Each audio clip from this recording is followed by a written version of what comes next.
낮에 공부를 통해서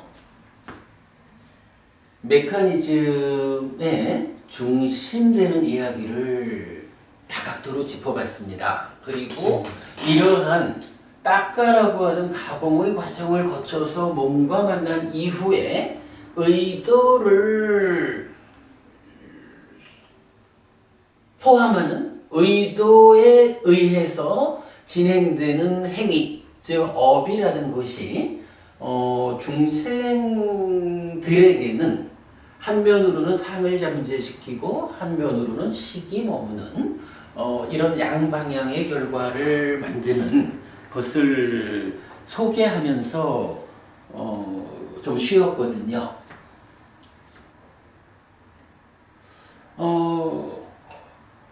이번 시간에는 이런 이야기를 좀 보려고 합니다. 업이 식을 머물게 한다라고 말을 했는데 어찌 보면 우리가 닦아를 벗어나서 몸과 함께하는 업의 영역을 설명했다라는 부분도 굉장히 중요하죠. 그 상태에서 식이 머문다, 상이 잠재한다라는 또 한 단계를 진행해 가는 건데 그렇다고 참고적으로 아직까지 우리가 이 업의 영역에 대한 메커니즘적 설명을 끝냈다라는 건 아닙니다. 이게 이제 좀 뒤에 이야기를 하면서 이 앞에 부분이 조금 더 상세하게 아마 앞으로 몇 번 더 법회가 있어야겠죠. 설명이 될 건데 어쨌든 하여간 이 업에 의해서 두 가지 현상 이 메커니즘의 골격을 이루는 중요한 개념이잖아요. 그치 정보부님 여기서 그러니까 상해 잠재와 식의 몸음이라는 이 두 가지가 업 이후라고 말하는 업 이후에 우리 삶이 어떻게 전개되는 것일까? 이걸 설명하는 가장 중요한 개념 두 개잖아요. 상이 잠재한 다음에 어떻게 작용될까? 요거는 좀 쉽지. 어쨌든 이렇게 온 거니까 프리먼적으로. 그러나 식이 머물면 이 머문 식은 어떻게 되는 것일까?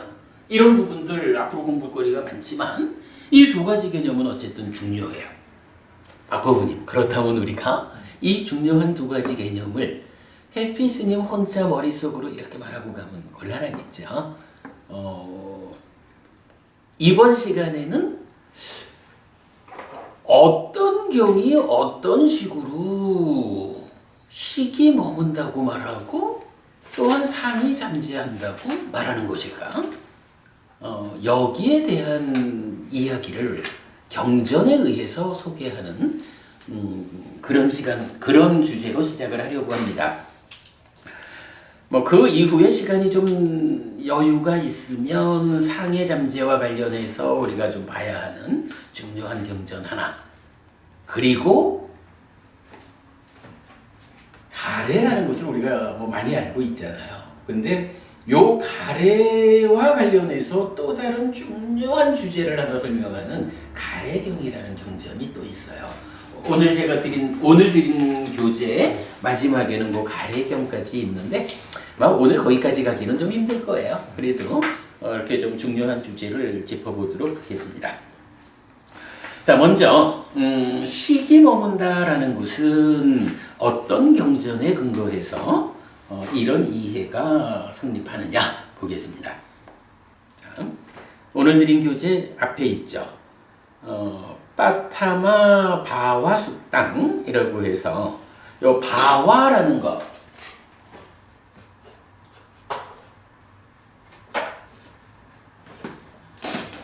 바와라는 게 12연기에서 취를 조건으로 유가라고 말하는 요 말이죠.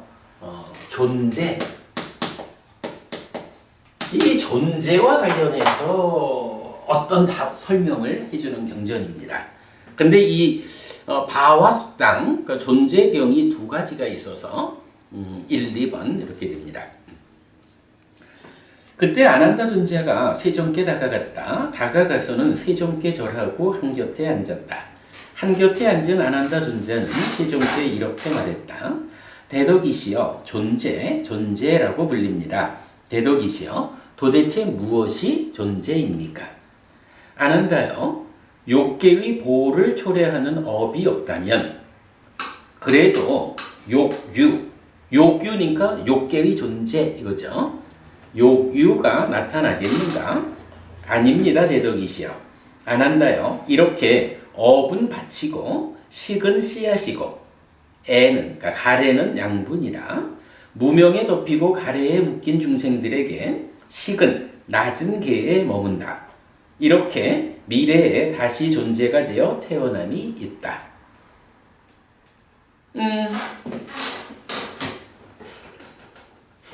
첫 번째 말이 뭐냐 하면 업이 있다면, 그러니까 업이라는 거죠. 첫 줄에 보면 욕계의 보를 초래하는 요거는 수식이고, 중요한 거는 업이 없다면 요거죠. 업이 없다면 그래도 욕계의 존재가 나타나겠는가? 아닙니다. 그러니까 딱 이 문장의 중심은 요거죠. 업이 없으면 존재가 안 생겨. 업이 있으면 존재가 생길 거예요. 요 얘기죠. 그러면 결국 존재, 유라고 하는 이거는 어쨌든 이거는 업을 조건으로 생겨나는 거야. 요거 조금 이상하죠? 12연기에서는 뭐라고 하냐 하면 가래를 조건으로 집착, 그러니까 애를 조건으로 취 이러고 취를 조건으로 유 해서 집착을 조건으로 존재가 있다라고 말하죠. 근데 존재 이야기를 꺼내면서 부처님은 집착이 없다면 존재가 없다 이렇게 말하는 게 아니라 업이라는 말을 하고 있어요. 업이 없다면 존재가 없다. 욕계의 보를 초래하는 업이 없으면 욕계의 존재가 없다. 이렇게 말을 하거든요. 근데 여기서 욕계의 보를 초래하는 업이라면 어떤 의미가 되나요? 업은 업인데, 즉 의도를 기반으로 하는 행위인 거죠. 근데 이게 이 의도가 어느 수준의 의도라는 거예요? 욕계 중생 수준의 의도라는 거죠. 그러면 욕계 중생 수준의 의도라는 말은 그 자체로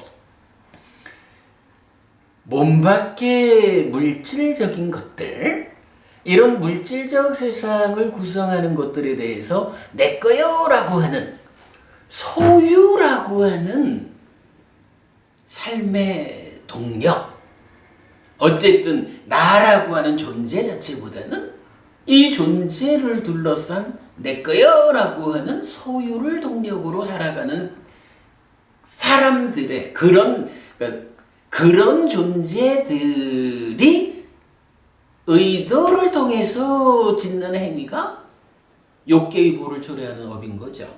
그러면 그 결과로 욕계 중생이 생겨난다라고 말하는 거거든요.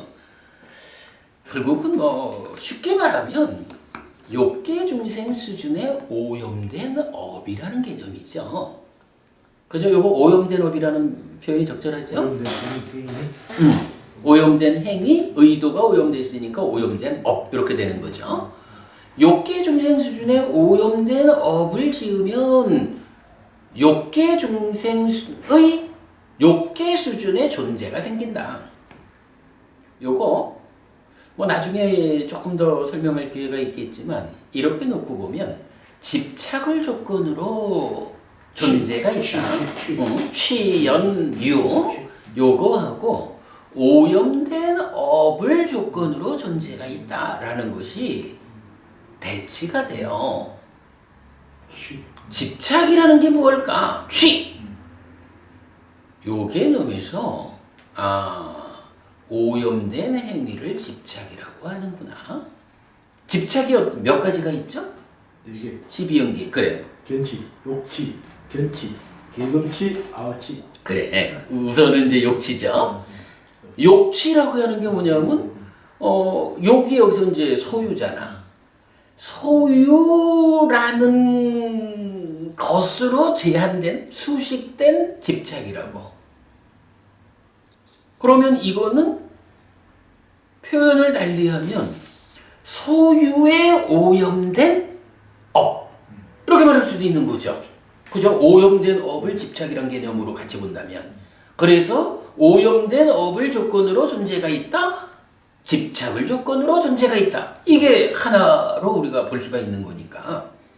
그래서 이제 나중에 우리가 좀 더 상해 보겠지만 실질적으로 12연기가 말하는 가래, 집착 이게 그냥 오염원으로의 가래, 오염된 것으로의 집착 요렇게 보지 않고 가래를 조건으로 집착이 있다라고 할 때 이 가래가 뭐예요? 난디라가 사같다인 식이잖아. 물론 이제 경우에 따라서는 난디와 탐이라고 하는 오염원 두 가지만 떼어가지고 가래라고 부르기도 하고요. 그러나 경전이 전반적으로 말하는 것은 이 가래라고 하는 것은 식이 삶의 과정에서 그러니까 가공 과정에서 몸집을 2번 부풀려서 가래가 된 거잖아. 가래는 탐과 난디로 2번 몸집이 부풀려진 식이라고. 그죠? 가래라는 거는 그냥 난디하고 탐하고가 붙어있는 오염원 요 개념으로 제한적으로 쓰이는 경우도 있지만 본질적인 의미는 이렇게 난디와 탐이라는 두 오염원에 오염된 2번 몸집을 부풀렸는데 2번 다 오염원으로 부풀려진 요런 마음의 상태다. 요걸 봐야 되겠죠. 그러면 취라는 건 뭐냐 하면 이렇게 가래를 조건으로 집착이 있다라고 하는데 물론 이제 집착도 필요에 의하면 난디와 탐이라고 하는 오염원을 조건으로 하는 행위의 오염 요렇게 말을 해도 돼요. 그러나 가래가 이렇게 오염된 마음의 상태다라고 하면 이 오염된 마음인 가래가 오염된 행위를 하는 것. 이래가지고 취라는 집착이 이게 단순히 집착이라고 하는 어떤 오염 상황, 오염원을 말하는 요거를 말하는 경우도 있지만 본질적인 의미는 바로 그런 오염된 행위.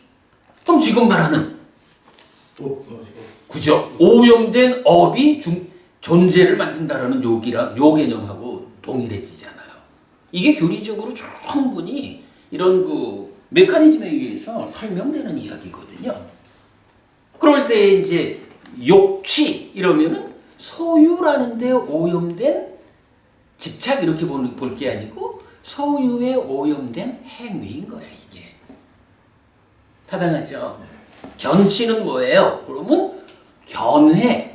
근데 여기서 견해라는 것은 이제 중생의 영역에서 말하는 거니까 중생의 견해라고 하는 이 오염된 견해에 의한 행위를 말하는 거야.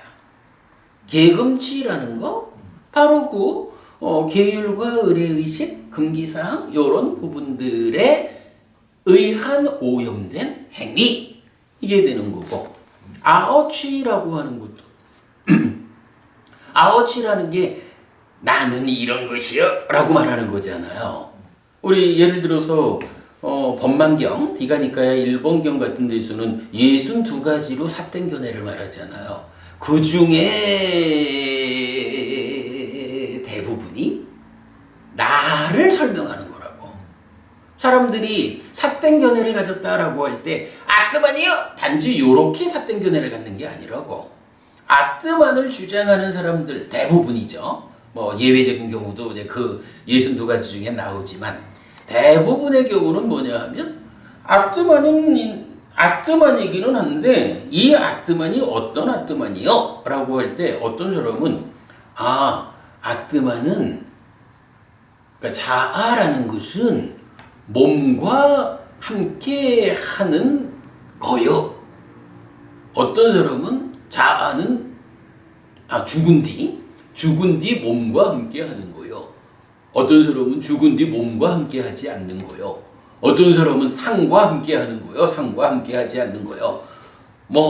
또는 그게 삶의 수준별로 그게 공무변척까지는 있는데 그 이상은 없어 뭐 한다든가 다양한 방법으로 자아라는 것은 이런 것이요 라고 자기가 경험하고 추리하는 만큼으로 자아에 대한 정의를 한다고. 그게 뭐냐면 아어거든.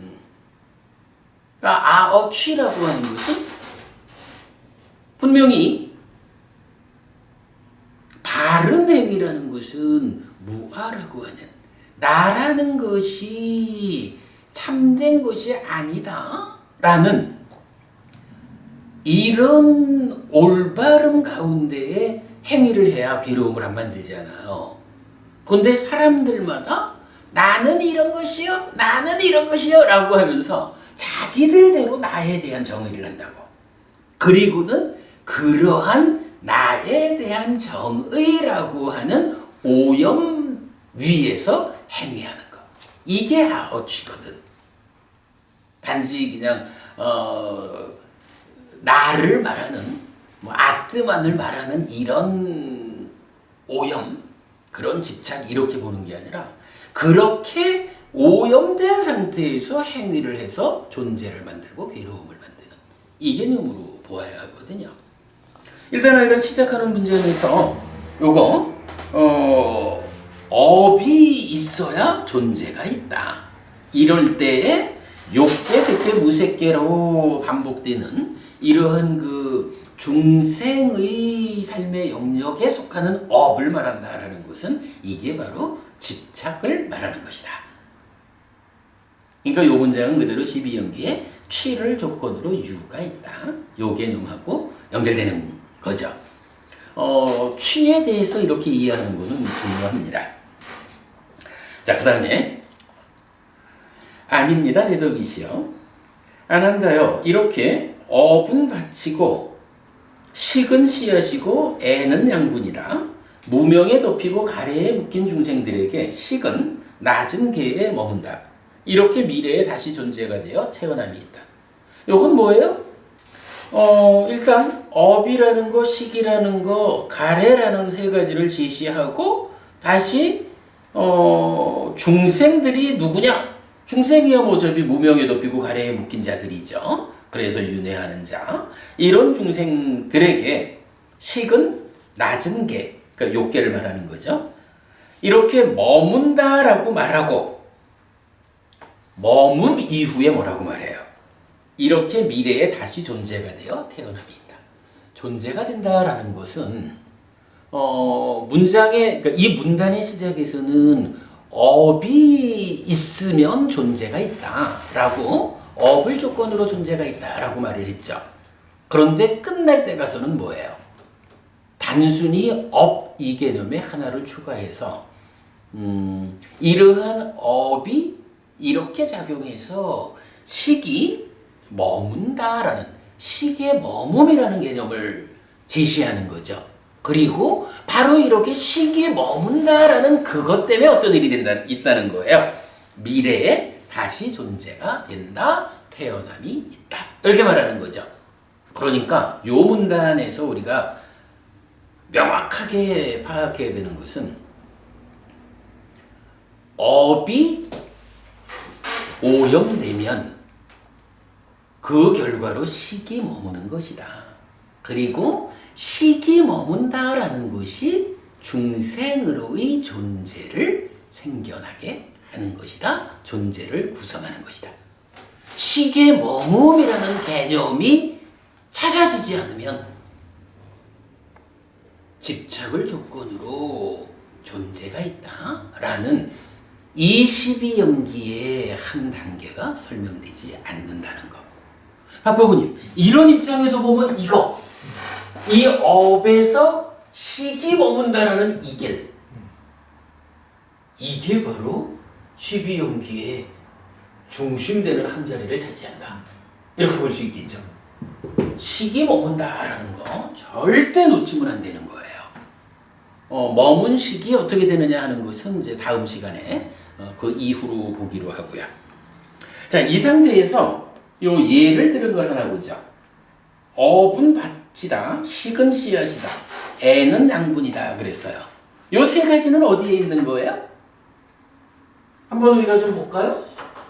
업이라는 거 어디 있어요?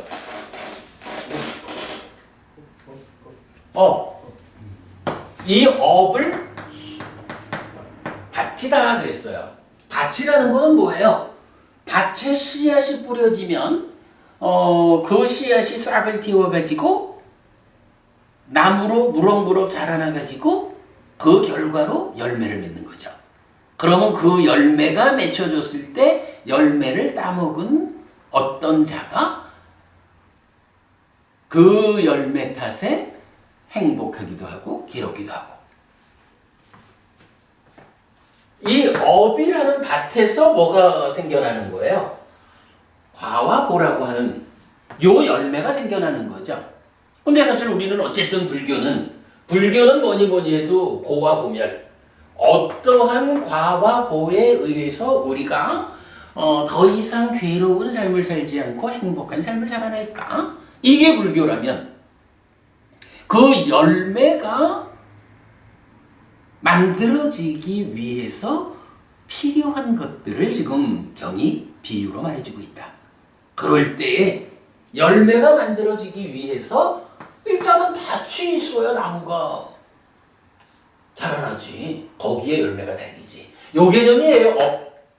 그래서 이 업이라는 밭에서 고와 락이라는 과와 보가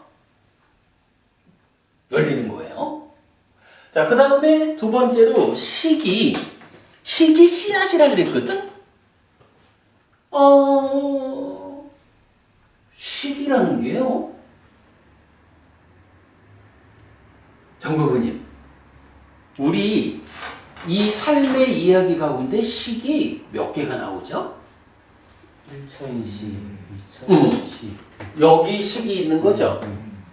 또 1차, 여기 있고 또 2차. 시기 또 어디에 있어요? 여기도 있잖아. 그치? 이 식은 우리가 메커니즘적으로 이해하기를 여기 있는 식은 누적된 거야.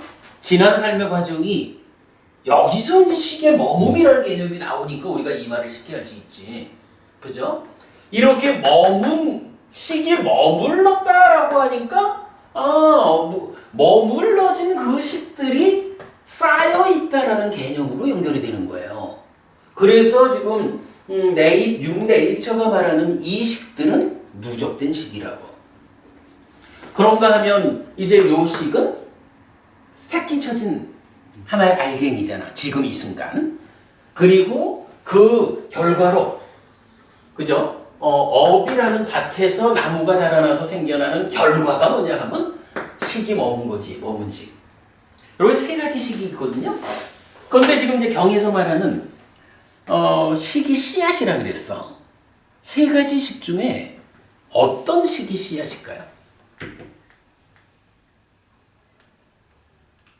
식이 뭐? 아닌 것 같아요. 식에 머무면 열매라 그랬잖아. 어떤 식이 씨앗일까? 현재의 안식.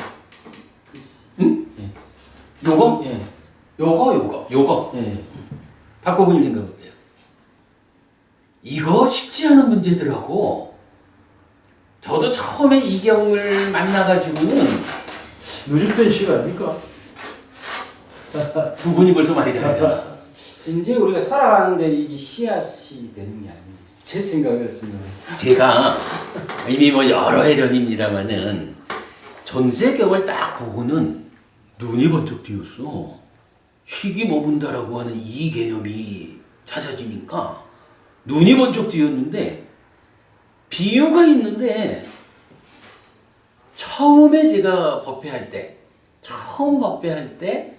그러니까 요 경우로 처음 법회할 때 이 씨앗이 되는 식은 누적된 식이다라고 제가 설명한 적이 있어요. 오래지 않아가지고 바꿨어. 요걸로. 우리가 이제 이렇게 표현을 했잖아. 1차 인식이라는 것은 누적된 마음이 몸과 함께 세상을 만나서 식을 새끼친 거야. 요거 표현하자면 부모가 자식 낳은 것과 같이. 그리고 그렇게 되면 그 다음에 삶의 주도권이 새끼 저진식한 대로 넘어간다. 부모가 자식을 낳아놓고는 그래 부모로서의 역할은 다 했다. 이제는 네가 너의 삶을 살아라. 이렇게 삶의 주도권을 넘겨주면 이제 요 앞에까지는 지난 삶의 누적인 지금을 살았다면 이제부터는 지난 삶으로부터 완전히 벗어난, 즉 아까 보는 식으로 하면 몸과 함께하지 않는 이러한 영역에서 새끼젖은 식이 지금 삶을 주도하는 거라고. 지금 삶을 주도하는 가운데 두 번 몸집을 부풀려서 가래가 되잖아. 그리고 행위하잖아. 이럴 때 행위라고 하는 밭에 뿌려진 씨앗이다 라고 하는 것은, 자 보세요. 결과적으로 식이 머문 식은 과와 보, 이건 열매잖아. 이러한 정부분님 보셔요. 저 누적된 식이라는 것은 따지면 사과, 창고와 같은 거요. 그치? 열매로 맺어진 머문 식이 가서 쌓여 있는 거잖아. 그죠? 근데 이제 삶이라는 것은 특별하니까 그렇게 쌓여 있는 것이 새끼를 치는 자기 증식을 하는 요런 거에서 생겨난 거죠. 이제 씨앗의 역할을 하는 거는 지금 삶의 주도권을 넘겨받는 새끼 젖은 시기라. 그래가지고 이러한 업을 짓는다라고 할 때 이 업을 누가 짓는 업이냐 하면 누적된 식이 짓는 업이 아니야. 누적된 식은 지금 식을 하나 새끼 친 거로 자기 역할을 끝낸 거야. 그리고 새끼 젖은 식, 요 놈이 두 번 몸집을 부풀려서 가래가 되어가지고는 몸과 함께 업을 짓잖아.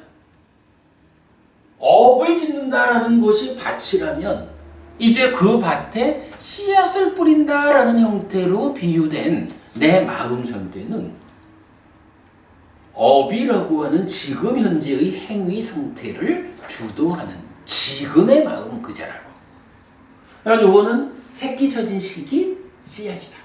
이렇게 보는 게 맞을 것 같아요. 그런 상태에서 밭에다가 씨앗을 뿌렸어요. 근데 만약에 이 밭을 사막에 갔다가 사막 그 뜨거운 모래 위에다가 딱 선 그어가지고 요건 내 밭이요 이러고 거기다가 씨앗을 뿌리면 열매가 열리나요? 안 열리잖아. 그러니까 밭도 있고 종자도 있어. 씨앗이 있어. 그러면 이 씨앗이 밭에 뿌려진 상태에서 싹을 틔워가지고 무럭무럭 자라나서 열매를 맺자 라고 하는 데는 필요한 게 있다고. 비가 내려줘야 되잖아요. 그리고 땅속에서 밭에서 이제 영양을 흡수하겠지. 그러니까 이게 자라나서 열매를 맺으려면 필요한 거는 밭에 뿌려지는 물이 필요하다고. 수분이 필요한 거예요.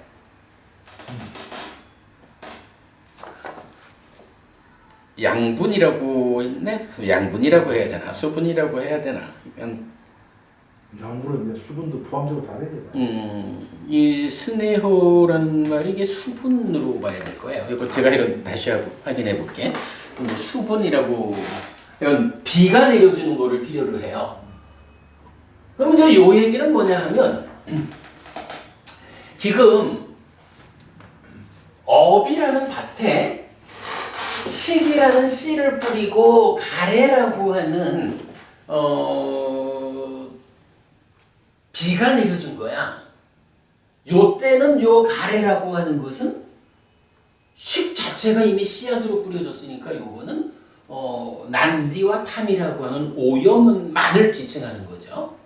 딱 보통의 경우에 가래라는 것은 식과 오염원이 함께한, 그러니까 씨앗과 수분이 함께한 상태가 가래 일반적으로. 그러나 지금 이런 비유 같은 경우는 그 중에 식은 뽑아가지고 씨앗으로 보았기 때문에 난디와 탐이라는 요 오염원만이 수분의 역할을 하는 거죠.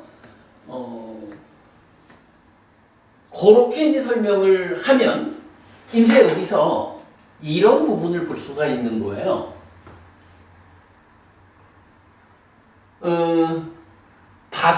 이 밭에서 그러니까 식이 머문다라고 하는 열매가 항상 맺힐까요?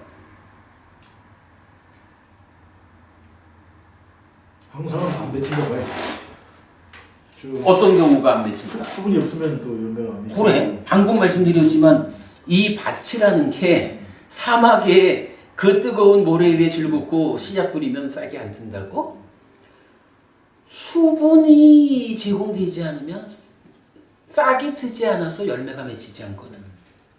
그러면 이거 뭐죠? 이 비유에 의하면 가래라고 하는 수분이, 가래라고 하는 비가 내려주지 않으면 어떻게 되는 거예요? 식이라는 씨앗을 뿌려줬는데 이게 수분이 내려지지 않아, 그러니까 비가 오지 않았어. 비가 오지 않는다는 건 달리 뭐예요? 여기서 말하는 비라는 것은 난디와 탐이잖아. 난디와 탐이 비라는 이름으로 뿌려지지 않는다는 건 뭐냐 하면 식이라는 씨앗이 2차 인식의 결과로 명과 무탐, 무진 요걸 만들면 탐이라고 하는 수분 없죠. 그러면 탐이라는 수분이 없으면 당연히 질기지 않고 환영하지 않고 묶여있지 않음으로써 난디가 안 생기겠죠. 무탐, 무난디. 그러게 되면 요 수분이라고 하는 것은 아예 없는 거죠. 요런 상태를 뭐라고 불러요? 아라한. 그죠? 그게 아라한이죠.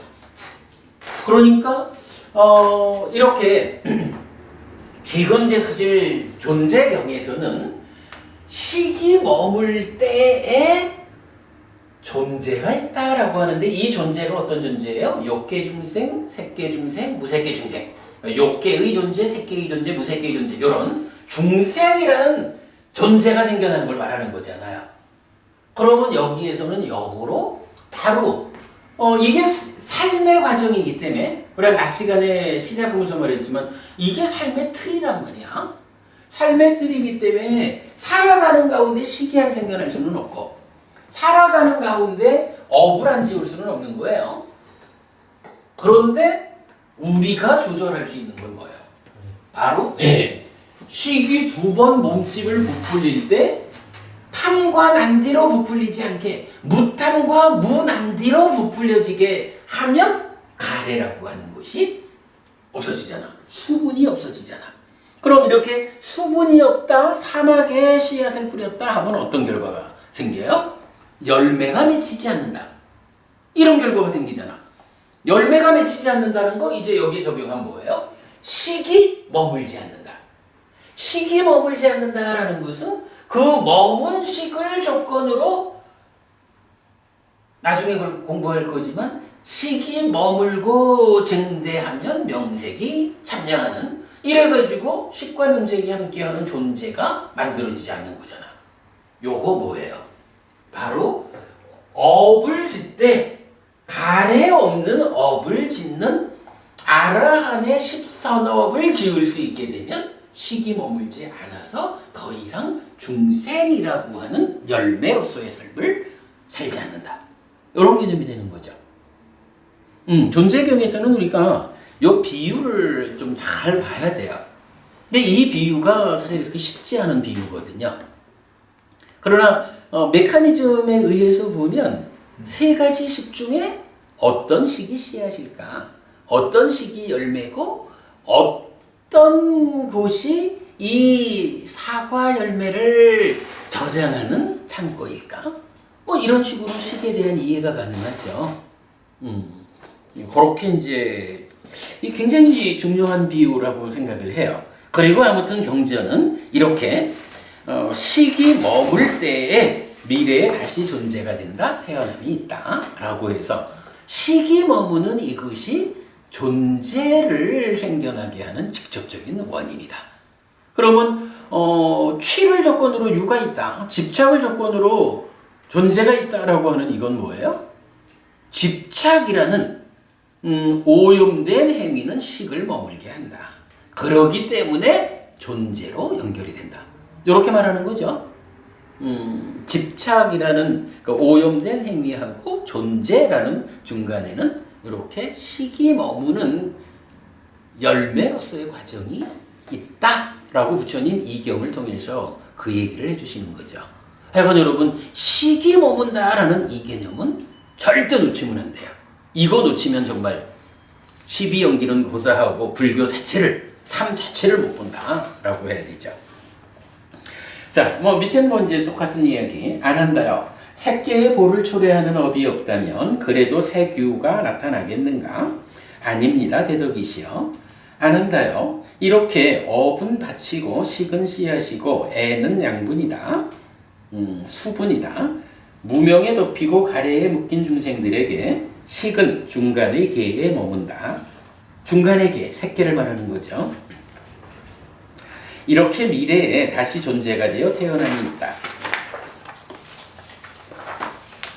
안 한다요. 무색계의 보를 초래하는 업이 없다면 그래도 무색유가 나타나겠는가? 아닙니다. 대덕이시여. 안 한다요. 이렇게 업은 바치고 식은 씨앗이고 애는 양분이다. 무명에 덮이고 가래에 묶인 중생들에게 식은 높은 계에 머문다. 이렇게 미래에 다시 존재가 되어 태어남이 있다. 안 한다요. 이렇게 존재가 있다. 존재경 충분히 이해되죠? 아주 중요한 경이고, 이 경에서 마무리로 한 가지만 좀 더 우리가 알고 가야 되는 것은 욕계, 색계, 무색계를 어떻게 표현해요? 낮은 계와 중간 계와 높은 계라고 표현을 하고 있죠. 이게 이경전에서뿐만 아니라 가끔씩 보면 이런 낮은 상태, 중간 상태, 높은 상태라고 나타나는 경우, 그러면 우리가 낮은 상태라고 나오면 어떻게 보면 돼요? 욕계? 이렇게 충분히 연결해서 볼 수가 있는 거죠. 그 부분도 놓치지 않고 가면 좋겠어요. 자, 그 다음에 이제 존재경 2번으로 갑니다. 그때 안한다 존재가 세존께 다가갔다. 다가가서는 세존께 절하고 한곁에 앉았다. 한곁에 앉은 안한다 존재는 세존께 이렇게 말했다. 대덕이시여 존재라고 불립니다. 대덕이시여 도대체 무엇이 존재입니까? 안한다요. 욕계의 보를 초래하는 업이 없다면 그래도 요규가 나타나지겠는가? 아닙니다. 대덕이시여. 안한다요. 이렇게 업은 바치고 식은 씨앗이고 애는 양분이다. 수분이다. 무명에 덮이고 가래에 묶인 중생들에게 의도와 기대는 낮은 계에 머문다. 이렇게 미래에 다시 존재가 되어 태어남이 있다. 이거 앞의 경우하고 똑같은 거? 다른가요? 뭐가 달라요? 의도가 기대, 식이 먹는다, 의도와 기대가 먹는다. 딱 이 얘기가 다른 거죠? 행위라는 밭에서 어떤 열매가 맺혔습니까? 라고 할 때 존재경 1번에서는 식이 머문다 라고 하는 열매를 말했죠. 그런데 지금 존재경 2번에서는 그 열매가 무엇입니까? 의도와 기대입니다. 이렇게 말을 하거든요.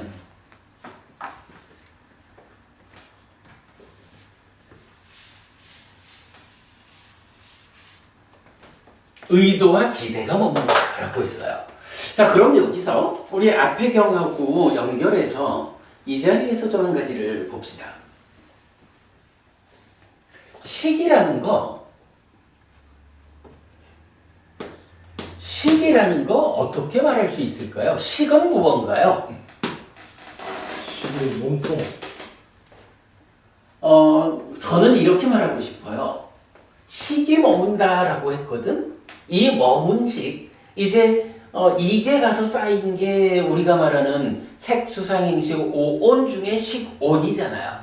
우리가 지금 삶이라는 요 한순간 개념 말고 내 마음, 이렇게 말하면 내 마음을 구성하고 있는 알갱이의 역할을 하는 거. 그러니까 내 마음이라고 하는 이 누적된 거, 창고와 같은 식온을 구성하고 있는 것들은 그 낱낱의 알갱이는 머문 식이잖아.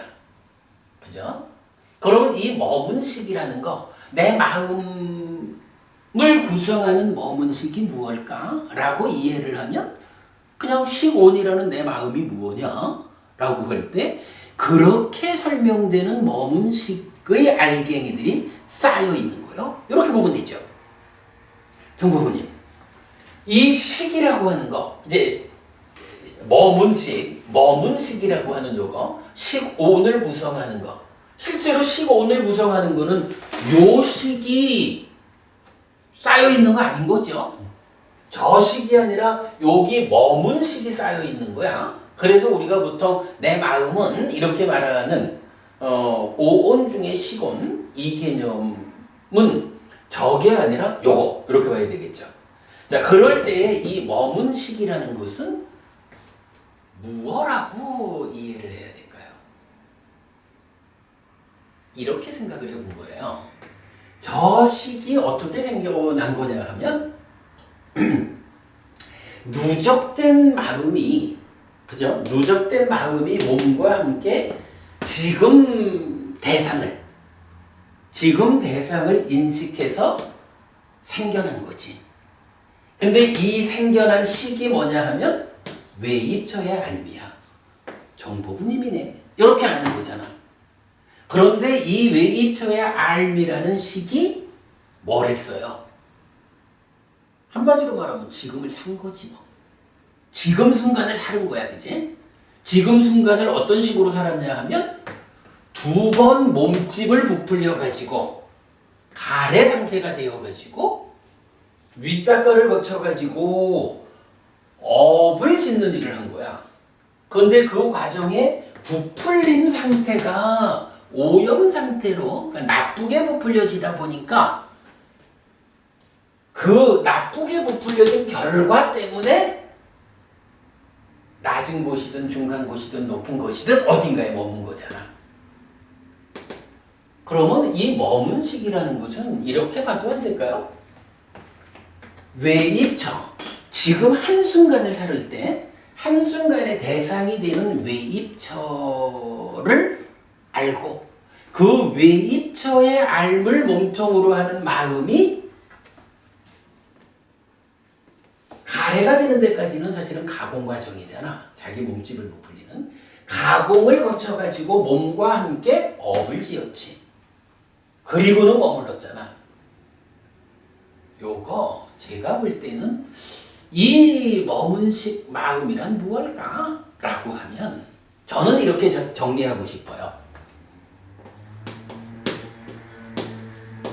지금 삶에 대한, 어쨌든 요거 식이잖아. 식은 뭐야? 아는 마음이죠. 지금 삶에 대한 알미야 이게. 근데 이게 외입처에 대한 알미라는 새끼쳐진 식하고 다른 게 외입처에 대한 알무로 시작해서 지금을 사는 거잖아. 그래서 지금 삶에 대한 암 이렇게 표현을 한 거야. 타당하죠? 분명히 여기서 알미라는 것은 요걸 대상으로 요렇게 생겨나서 요런 과정을 거쳐가지고 한순간을 살았더니 요게 됐구나 라고 지금 삶에 대한 알미지 뭐. 근데 이게요, 이 알미라는 게 지금 우리가 보통 말하는 내 마음 이렇게 되면 뭐예요? 이게 쌓여 있는 거잖아. 쌓여 있다라고 하는 이거는 현재 개념이 아니라 과거 개념이죠. 그러니까 지금 삶에 대한 알미지만 이게 식온이라고 우리가 말하는 마음이라고 이렇게 말할 때는 이미 과거의 것들이 누적된 거죠. 과거의 것들이 누적됐다라고 하면 이 알미라는 것은 뭐라고 불러야 돼요? 그치?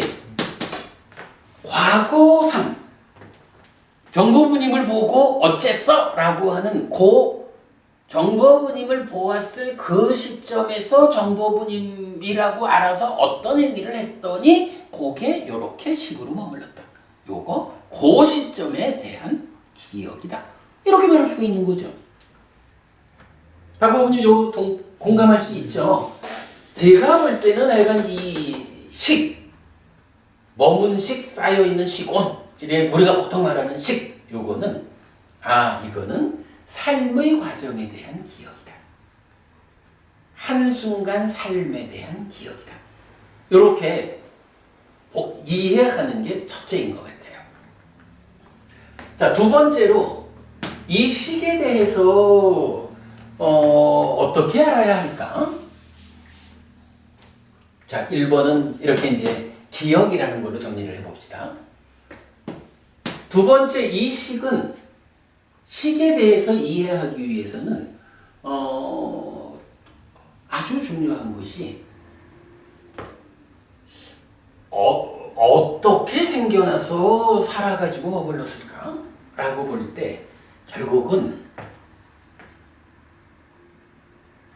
식이라고 하는 이 마음, 아까 부분님 우리 이제 사식주 해가지고 결국은 대상이 있을 때 그 대상에 대한 알무로 생겨나서 머물러서 쌓여있는 이런 이야기를 했잖아요. 식이라는 것을 어떻게 이해해야 합니까? 라고 하면 첫째로 생겨나는 데부터 보아야 되는 거야. 근데 생겨나는 요 자리가 뭐죠? 안일이설신의 6가지로 생겨나죠. 그러니까 6가지로 마음이 배분되어 있죠. 그리고 색성향 미적법이라는 6가지 대상에 대해서 아는 거죠. 그리고 생겨난 식이라는 것도 어떻게 생겨나요? 안식 내지 의식이라는 외입처와 대응해가지고 6가지 이름의 마음이 생겨나죠. 식이라는 것이 어떤 것이 있을까? 식을 이해하는데 두 번째는 제가 볼 때는 식은 안식 내지 의식에 육식이 있다. 요걸 아는 게 또한 중요해요. 그래서 경전에서 보면 마치마니까의 38번이죠. 가래멸전의 큰 경일 거예요. 그 경에서도 부처님이 사띠비구를 꾸짖으면서 사띠비구 요 얘기 우리 잘 아는 거죠. 사띠라는 비구가 식이윤회한다고 주장을 하니까 견해를 분명히 해야 한다라는 대화의 과정에서 무언가 자기 주장을 내세우니까 부처님이 불러가지고 그대가 식이윤회한다고 했느냐? 그렇습니다, 부처님. 저는 식이윤회한다고 배워 알고 있습니다. 이럴 때 부처님이 사띠비구를 꾸짖나요? 정법은님, 사띠비구가 식이윤회하느냐? 네, 식이윤회한다고 전합니다. 이럴 때 부처님이 사띠비구를 꾸짖었나요? 이거 굉장히 중요한 개념이죠. 아니요. 식만 윤회하는 것이 아니다. 아니요. 그런 얘기가 아니고 이걸 잘못 보면은 이제 어떻게 되냐 하면 불교 안에서 공부 많이 했다고 존경받는 스님들도 식이윤회하는 이 기본적인 교리를 모른다니까? 사띠비구한테 부처님이 묻잖아. 식이윤회한다고 말했느냐? 그렇습니다, 부처님. 제가 부처님에게서 배운 바로는 식이윤회합니다. 라고 답변을 한다고. 사람들은 그랬더니 부처님이 이게 어리석은 죄요 라고 사띠비구를 꾸짖었다 이렇게 말을 해. 근데 경전은 안 그래. 이 개념 중요해요. 경전은 그렇게 말을 안 해요. 마치마니까의 38번 경에서는 요 대목에서 부처님의 질문이 2단계로 나타나. 그래서 사띠비구가 그렇습니다, 식이윤회합니다 라고 답변을 하니까 부처님이 2번째 질문을 하는 거야. 그러면 그 식이 어떤 식이냐? 라고 묻거든요. 나 물 조금만. 왜 이러지?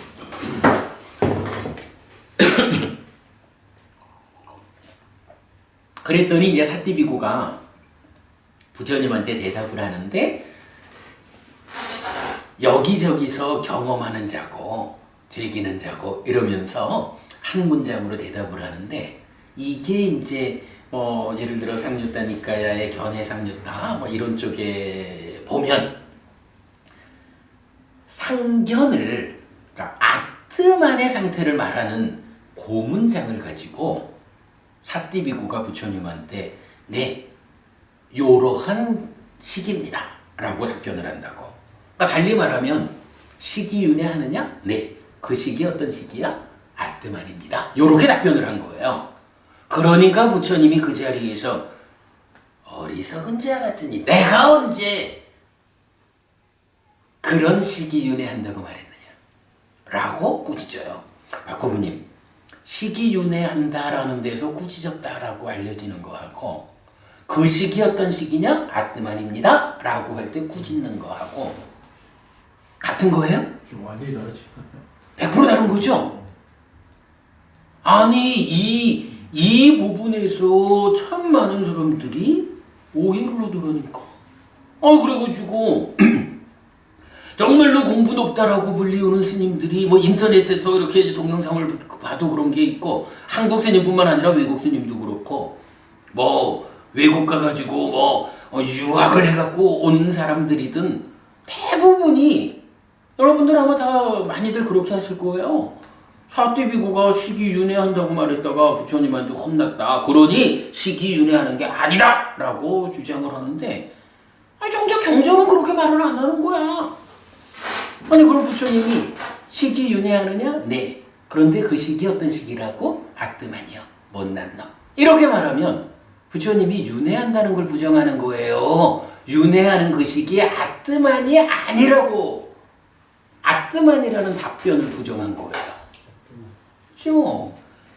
그래서 제가 사람들한테 그러잖아. 경전을 좀 제발 다 보고 말을 합시다. 어떻게 경전을 절반만 보고. 그죠? 두 문장으로, 그러니까 두 번의 문답으로 이루어진 그 중심 자리를 한 번의 문장만 본 듯이 해가지고는 안 되잖아. 이게 사실은 굉장히 비중 큰 개념이에요. 아니 그래서 시기윤회하지 않는다라는 근거로 마츠마니카의 38번 가레멜진의 근경 이 경전을 든다니까 사람들이. 이정도 요소가 되고 있다니까. 그럴 거예요. 그 얘기가 그러니까 그 얘기는 뭐냐 하면 그냥 밖에서 사람들이 이야기하는 거 들리는 대로 그냥 참고 했을 뿐이지 경전을 안 본 거요. 아니 이거는 중학생도 그 경전을 보면 경전을 정보부님 안 그러겠어요? 경전을 보기만 하면 이 두 번의 질문으로 이루어진 이 대화를 보고 어떻게 부처님이 시기윤회한다는 답변을 꾸짖었다고? 그러므로 시기윤회하지 않는다고? 이렇게 말을 하겠어. 바본가? 첫 번째는 맞는데 두 번째는 정확하게 알았다 이 말이지. 그러니까 이제 윤회한다라는 것은 단견을 극복한 거고 그 시기 아뜨만이 아니다라는 것은 상견을 극복하는 거잖아요. 이렇게 단견 상견을 극복하는 그 자리에서 어떻게 단견을 시기 바로 그거다라는 말을 가지고 부처님이 사띠를 꾸짖었다고. 이렇게 전혀 경과 다른 근데 이제 아무튼 그래. 그리고는 이제 부처님이 그 자리에서 이어서 하시는 말씀이 뭐냐 하면 봐라. 이 시기라고 하는 것이 사띠야 네가 말하듯이 그렇게 아뜨만인 것이 아니고 마치 불을 뗄 때 이 유명한 비유잖아요. 불을 뗄 때 나뭇잎을 모아가지고 불을 붙여서 불이 피어나면 요거는 나무 이파리 불 뭐 이렇게 이름을 붙겠지. 장작을 모아서 불을 붙여서 불이 피어나면 장작불. 불은 다 똑같은 불인데 이름이 달라지는 거예요. 무엇을 원료로 해가지고 불을 피우느냐에 따라서 쓰레기불 이렇게도 말할 거고 장작불 이렇게도 말할 거고 가스불, 석유불 뭐 여러 가지로 말할 거 아니에요. 그와 같이 이제 여기서 이 개념이 나오는 거야. 안과 색을 조건으로 안식이 있다. 이와 속을 조건으로 이식이, 비와 향을 조건으로 비식이, 설과 미를 조건으로 설식이, 신과 촉을 조건으로 신식이, 의와 법을 조건으로 의식이. 이러한 6가지 식이 있다. 뭐예요?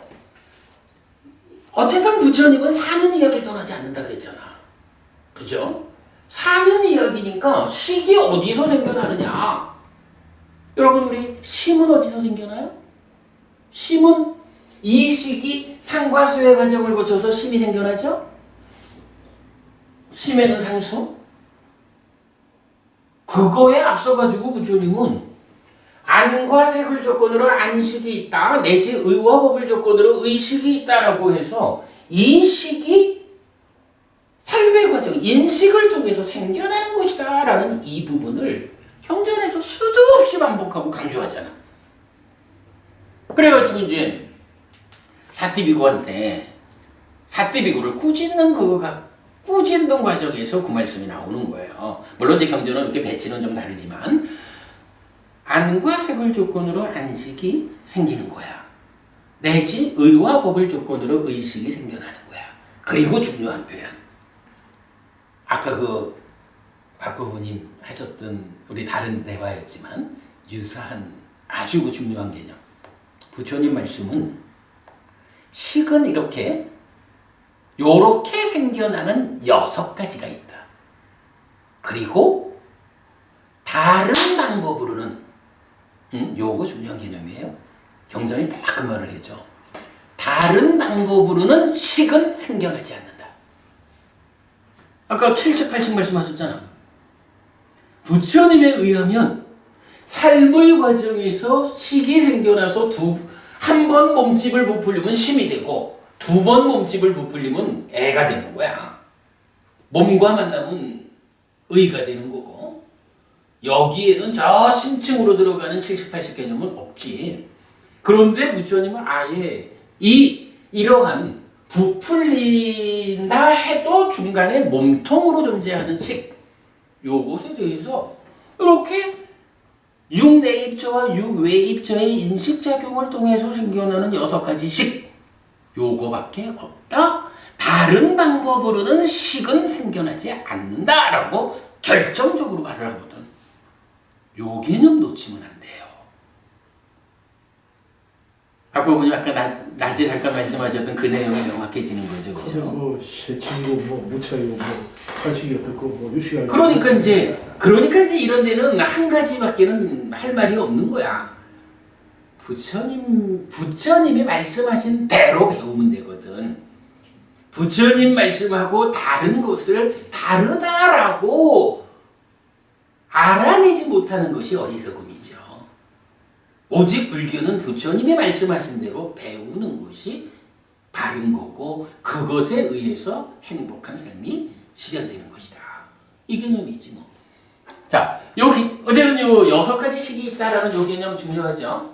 어쨌든 이렇게 6가지 식이 생겨나는 거 말고 다른 방법으로는 식은 생겨나지 않아. 경고부님 잊지 마셔요. 그래서 식에 대해서 마음이 그러니까 식이 뭐지? 이러면 첫째로 기억이잖아. 그리고 두 번째로는 바로 식은 이렇게 6가지로 구성되어 있어. 그러면 이렇게 6가지로 구성되어 있다라는 이야기는 표현을 하자면 우리가 이제 요게 식온이라고 하자고요. 그러니까 5온 중에 식온. 요거는 어쨌든 머문 식들이 쌓여 있는 거잖아. 근데 이 머문 식이 쌓여 있다라고 하는 그 형태를 보면 이게 이제 커다란 창고야. 창고라는 개념이죠. 근데 이 창고 안에 칸막이가 되었어. 칸막이가 되어가지고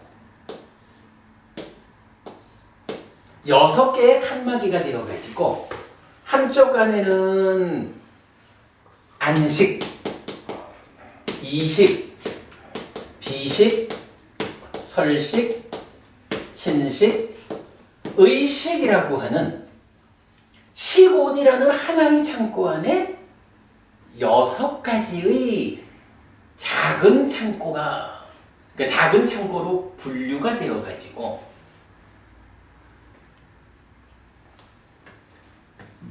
안으로 색을 보아서 생긴 안식은 안식들이 모여있고, 이로 성을 보아서 생긴 이식은 이식들이 모여있고, 그게 뭐예요?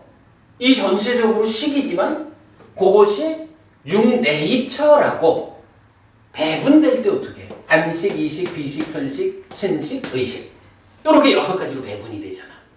그게 바로 식이라고 하는 하나의 창고가 이렇게 6가지로 배분이 되어 있다. 왜 이 배분이 필요하냐라고 하니, 이제 인식작용이라는 개념에서 뭐예요? 세상이 어떻게 구성되어 있어? 세상이 구성되기를 색, 성, 향, 미, 촉, 법이라고 하는 육외입처, 세상이 그렇게 생겨 있으니까 이제 사는 이야기로 부처님이 법을 전하실 때는 우리가 사는 게 뭐야? 내가 세상을 만나는 거지 뭐. 근데 세상이 어떻게 구성되어 있다고?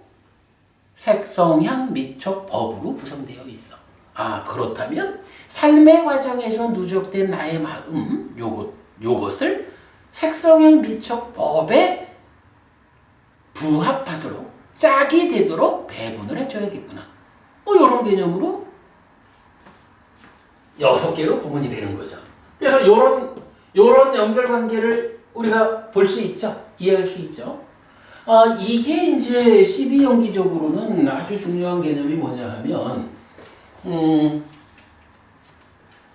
내입처가 외입처를 함각해서 식을 만드는 이 과정이 뭐 12연기적으로 말하면 육입이잖아요.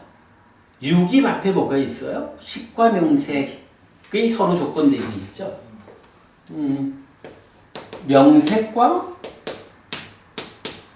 식이 있는 거야.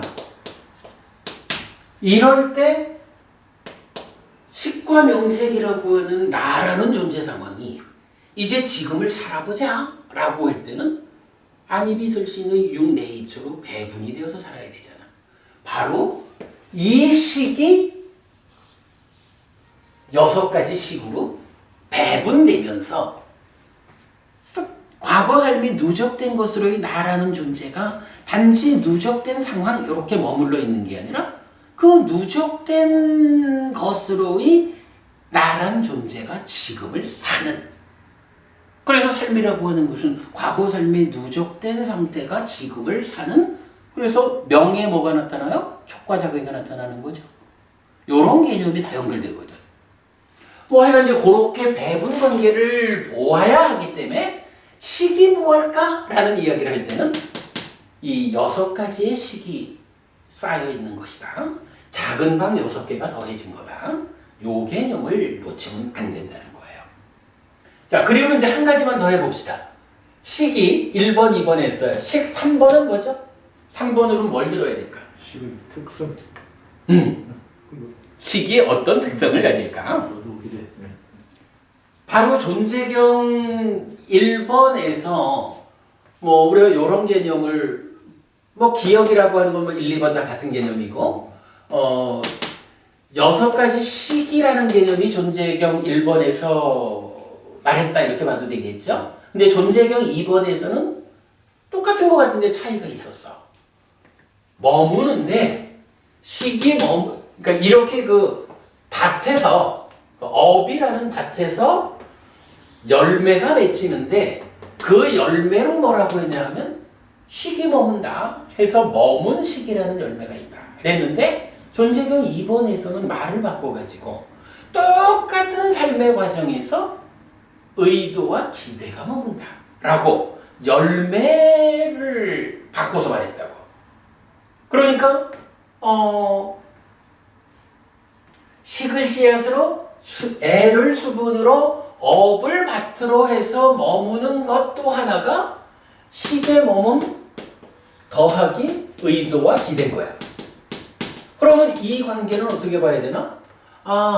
이 밭을 통해서 식이라는 것이 하나 머물고 그 옆에 의도와 기대라는 게 또 머물고 이렇게 보아야 할까? 근데 그거는 좀 곤란하죠. 두 개의 존재경을 통해서 식이 머문다, 의도와 기대가 머문다라고 하는 이거는 그렇지. 모든 것이 양과 질이라고 하는 양면을 갖듯이. 그죠? 마음이라고 하는 이것도 양적인 측면, 질적인 측면이 있을 거라고. 그때 이렇게 생겨나서 6가지 식으로 양적인 측면, 뭐 그렇게 우리가 이걸 이해를 하죠. 양적인 측면으로 육식이 설명됐다면 이러한 식이 분명히 이게 누적되어서 지금 삶으로 이렇게 사라지는 과정에서는 이 식 자체가 그냥 기억으로만 이렇게 식이 있는 것일까? 부처님 설명은 그러지 않다는 거죠. 이렇게 머문 식은 한순간 삶에 기억으로 머물렀지만 그래서 6가지 식이 있지만 이게 또한 각각의 알갱이로의 식이 자기 성질을 가진다. 특성을 가진다. 그게 타당할 거예요. 어떠한 상황이든 무언가가 생겨나면 그것은 이러한 형태적인 양적인 뭐가 있다면 그것이 질적으로는 어떠할까? 어떤 성질을 가지는 것일까? 이런 부분이 함께 하겠죠. 그럴 때 부처님은 바로 의도와 기대라고 하는 이것이 식과 별개로 머무는 게 아니라 이 식이 양적으로는 6가지 식이고 질적으로는 의도와 기대를 특성으로 머문 것이다. 그래서 그것이 나중에 배분되어서 내려올 때 그러한 이런 특성을 가진 내입처가 누적된 식이 3, 4화합에서 작용하니까 어떤 느낌이 생기느냐 경험의 차이를 만든다. 이런 부분 우리가 뒤에 보기로 하고요. 어쨌든 그렇게 의도와 기대라고 하는 것이 식과 별개로 머무는 게 아니라 머문 식의 성질을 말해주는 것이다. 특성을 결정하는 것이다. 그래서 식에 대해서는 이렇게 한순간 삶에 대한 기억이고 그것이 6가지 식으로 생겨나서 머문 거고 요 방법 말고는 다른 방법으로는 식은 생겨나지 않고 그 식은 의도와 기대라고 하는 특성을 갖는다. 그런데 정부부님, 그럼 이 의도와 기대라고 하는 것은 뭐죠? 의도와 기대가 무엇이길래 이러한 식의 성질이 된다라고 말을 해야 되죠? 이게 바로 여기 있는 거죠. 아까 제가 그 얘기를 했잖아요. 의도, 기대, 지향이라는 이거를 그렇게 굳이 칠판도 적은데 이 내용을 이 3가지를 빼먹지 않고 써야 할까? 라고 보니 여기서 이유가 나온 거예요. 식이라는 이 마음이 머물러서 쌓여있는 게 식온, 내가 말하는 식이 마음이요. 그런데 이 마음이 어떤 성질을 가지는 것이냐라고 하니 그냥 아무런 성질이나 막 갖고 오는 게 아니고 바로 자기가 살아온 기억으로 머문 그 과정에 있는 것으로의 의도와 기대. 즉 내가 요런 의도하에 요런 기대를 가지고 요렇게 지향해서 요런 사유로 넘어갔어. 그럴 때에 요런 의도. 사실 의도는 중요하죠. 의도가 보면 업이다 이랬으니까 그런 의도.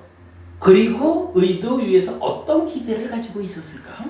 요것이 예를 들어서 이런 얘기하니까요. 정보부님을 이제 보고 정보부님인 줄 알았잖아.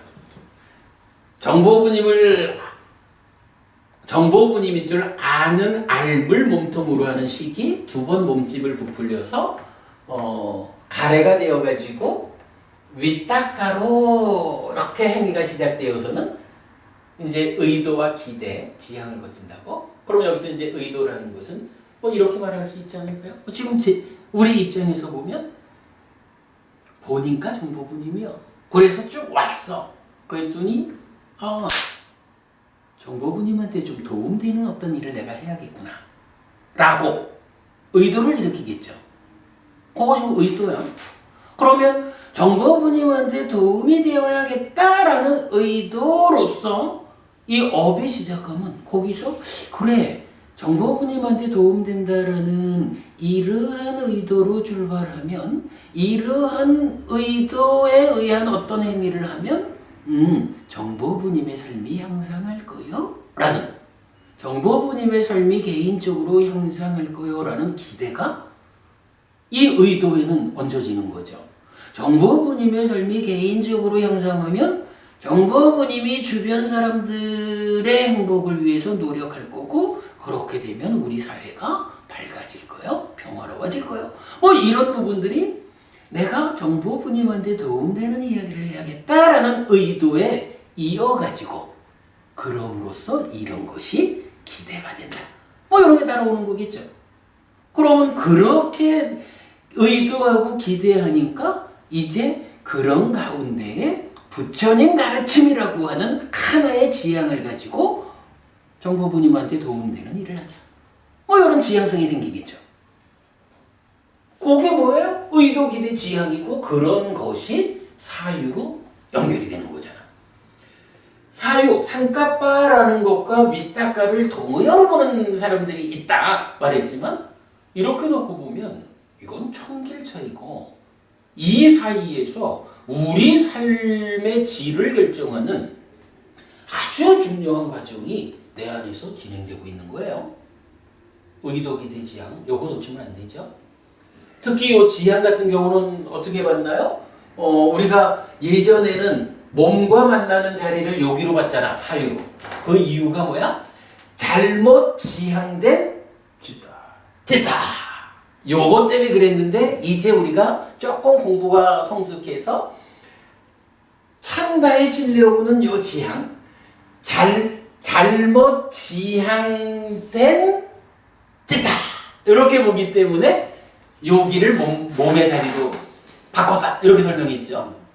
그러니까 윗닦아 이후 사유의 과정에 있는 의도, 기대, 지향은 의도와 기대는 내 마음의 특성을, 성질을 결정하는 것이고 지향은 이게 그대로 행위의 원인이 되는 찌따를 결정하는 거라고. 그래서 의도, 기대, 지향 요 세 가지는 절대 빼면 안 돼요. 하여간 우리가 업의 영역을 말하면서 요 세 가지는 아무리 공간이 좁아서 그림 그리기가 힘들어도 빼놓지 않고 적어줘야 되는 거예요. 이 세 가지는 아주 중요한 개념이죠. 그렇게 되면 이제 어때요?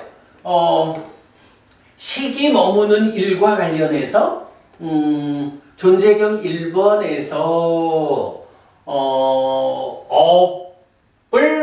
업을 조건으로 시기 머물고 그럼으로써 존재가 있게 된다. 그 얘기를 들려줬고 존재경 2번에서는 의도와 기대라는 것이 동일한 과정에서 함께 머물러서 이 식의 성질이 된다라는 부분을 알려주고 있는 거죠. 야, 저는 오늘 최소한 그 다음 페이지에 있는 거 그 의도경까지는 하고 맞출 줄 알았는데 여기를 못 가네. 우리가 오늘 시작하기 전에 너무 많은 이야기를 했나 봐요. 의도경 간단히 소개만 하고 마치겠습니다.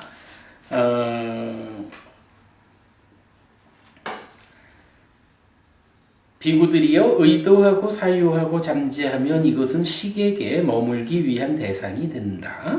대상이 있을 때 식에 머물이 있다. 식이 머물고 증대할 때 미래에 다시 존재가 되어 태어남이 있다. 미래에 다시 존재가 되어 태어남이 있을 때 미래에 생도사 수비고운의 애들이 생겨난다. 이와 같이 이 모든 괴로움 덩어리의 일어남이 있다. 요거 내용 조금 달리해서 다음 페이지에 보면 이거 그림이 조금 겹쳤네. 이렇게 표로 하나 나타냈죠. 그래서 째떼띠 의도한다라는 거와 빠까빼띠 사유한다라는 것과 아누세띠 잠재한다라는 요 세 가지를 놓고 세 가지로 말하지만 사실은 결론은 뭐예요? 잠재하면 식이 머물고 잠재하지 않으면 식이 머물지 않는 거죠. 째떼띠와 빠까빼띠는 하든 안 하든 그죠? 그렇기 때문에 요 얘기는 뭐예요? 식이 머문다라는 것은 어떤 것을 조건으로 해요? 상이 잠재하는 거를 조건으로 식이 머무는 거야 이게. 근데 상이 잠재한다, 식이 머문다, 이것에 공통되게 앞에 있는 게 뭐예요? 업이 가래라는 수분을 공급받고 있다. 요 개념이죠. 그래가지고 요 자리 식이 머문다라는 것은 상이 잠재하는 것을 조건으로 한다라고 말할 수 있지만 사실은 상의 잠재와 식의 머문은 동시적이다. 이렇게 보는 거죠. 그래서 우리가 그림을 이렇게 업 이후에 아래쪽으로는 상의 잠재해서 번뇌전 잠재 성향으로 해서 상온에 쌓여가지고 2차 인식에 간섭하는 이 부분이 설명되고 그런가 하면 반대쪽으로는 식이 머물러서 돌아가는 이런 부분을 보게 되죠. 아무튼 그 의도경에 대한 이야기 다음 주에 간단하게만 좀 더 설명하고 가도록 하겠고요. 사실은 제가 오늘 좀 많은 시간을 들여가지고 번역을 하나 한 게 뒤에 나오는 맞지마니까야 18번 마두빈디카 습당이라고 유명한 경전이죠. 꿀과자의 경. 이 경을 다시 번역을 했어요. 근데 여기에서 사실은 한 가지를 알려줘요. 요거 의도경이 말하는 바로는 상이 잠재하면 식이 머물잖아. 근데 상이 잠재한다라는 그것과 관련해서 이 전혀 다른 경이지만 내용을 들여다보면 맞지마니까야 18번 경에서 이런 얘기를 해. 즐기고 환영하고 묶여있는다라는 요거는 표현을 하자면 찢다가 내가 즐기고 환영하고 묶여야지 이렇게 하는 거가 아니고 찢다가 생겨나는 과정에 상해 병등 때문에 탐이 있으면 탐으로 부풀려진 거잖아. 찢다의 몸통의 일부가 탐이라고. 그러니까 자기 몸통의 절반이 즐겨라 하니까 즐기고 환영하고 묶여있어서 만들잖아. 여기에서 제가 번역에서 제일 신경 쓴 거 하나가 뭐냐 하면 3페이지 한번 가보세요. 3페이지 제일 아래쪽 문단 가면 비구요 원인에 의해서 사람에게 빠빤자 삼야 상카 희론과 상과 헤아림이 일어난다. 실론의 상에 의한 헤아림이 일어난다. 만약 여기에 즐겨져야 함과 환영해져야 함과 묶여져야 함이 없으면 이렇게 말했거든요. 요거 무슨 얘기죠? 이게 이제 미래수동분사라는 이제 문법적 이해인데 즐겨져야 한다라는 건 뭐예요? 즐기고 환영하고 묶여있다라는 요것이 탐이 있으면 어떤 거예요? 탐이 그러니까 예를 들어서 탐이 없으면 탐이 없는데도 찢다가 즐기고 환영하고 묶여 있나요? 못 그렇죠. 탐이 있으면 어때요? 탐이 있는데도 찢다가 즐기지 않고 환영하지 않고 묶여 있지 않을 수 있나요? 물론 이건 이제 수행 과정에서 뭐 이렇게 염호 이런 부분이 이제 그건 뭐 특별한 경우니까 이건 없다라고 봐야 되잖아요. 탐이 있으면 즐기지 않고 환영하지 않고 묶여 있지 않을 수가 없다고. 그렇기 때문에 이 이야기는 뭐냐 하면 찌따의 입장에서는 탐이라는 것이 자기 몸집의 절반을 차지하고 있기 때문에 이 과정 자체가 내가 즐기고 환영하고 묶여 있으려고 해서란들을 만드는 게 아니고 탐이라는 놈의 그 성격 때문에 즐겨지는 거예요. 이거는 환영해지는 거고 묶여 있어 지는 거예요. 이렇게 수동형의 입장을 말할 수가 있죠. 탐이라는 것이 조건으로 작용하기 때문에 쥐따의 입장에서는 내가 즐기려고 해서 즐기는 게 아니고 탐이라는 조건 때문에 즐겨지는 거예요. 이런 개념. 그럼 이 얘기는 뭐죠? 그랬을 때 이제 이 문장에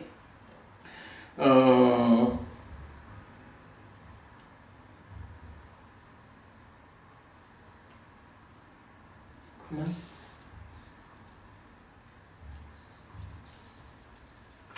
이게 뭔가 좀 다. 그 바로 위에 보면 그 바라문에게 산이 잠재하지 않습니까? 이렇게 묻죠.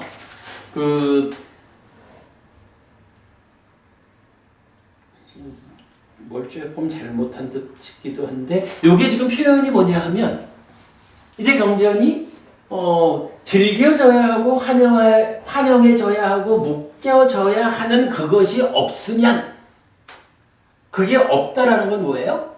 탐이 있으면 즐겨져야 하잖아. 즐겨져야 함이 없다라는 건 뭐예요? 탐이 없는 상태가 되었다 이 얘기죠. 그리고 그렇게 되면 어떤 일이 있느냐? 잠재하지 않는다라고 말을 해주는 거야. 잠재하지 않는다. 근데 앞에 의도경에서 뭐라 했어요? 뭐 째떼띠나 빠까빼띠가 있든 없든 간에 잠재하면 머물고 잠재하지 않으면 안 머물잖아. 근데 그 잠재한다는 것의 조건이 뭐냐 하면 바로 빠까 안에서 탐이 있으면 즐겨지는 거고 탐이 없으면 즐겨지지 않는 거야. 그러니 탐이 있으면 잠재할 거고 탐이 없으면 잠재하지 않는 거야. 달리 말하면 번뇌가 부수어져서 무명이 버려지고 명이 일어난 상태면 잠재하지 않을 거고 번뇌가 부수어지지 않은 채로 남아있으면 무명이고 탐이고 그래서 잠재한다. 요런 의도경이 말하는 요 잠재한다. 지금 보면 대부분 제가 이제 몇 군데 이렇게 이제 쭉 좀 뭐 구격, 영역 이렇게 좀 몇 개 봤지만 사실은 요 잠재한다라는 것의 의미를 정확히 보완하지 못한 것 같아요. 근데 바로 요 마두빈디카경이 전혀 엉뚱한 주제로 나타났지만 바로 그 얘기를 해주고 있잖아. 빠까 안에서 탐이 있으면 잠재할 것이고 탐이 없으면 잠재하지 않을 것이다. 그 답을 해주고 있다고. 그 얘기를 설명하려고 제가 오늘뿐만 아니지 뭐 지난주에도 좀 번역을 했었고 함께 해서 오늘 내가 이렇게 마무리를 지어 나눠드린 거거든요. 굉장히 중요한 개념들이 연결이 돼 있죠. 뭐 그러고 보니까 뭐 중요한 이야기를 많이 했네. 저희 다음 주에 그 의도경부터 마두빈디카 수당을 이어가지고 다시 좀 상세히 보도록 하겠습니다. 오늘은 여기까지 하죠. 네, 수고하셨습니다. 수고하셨습니다.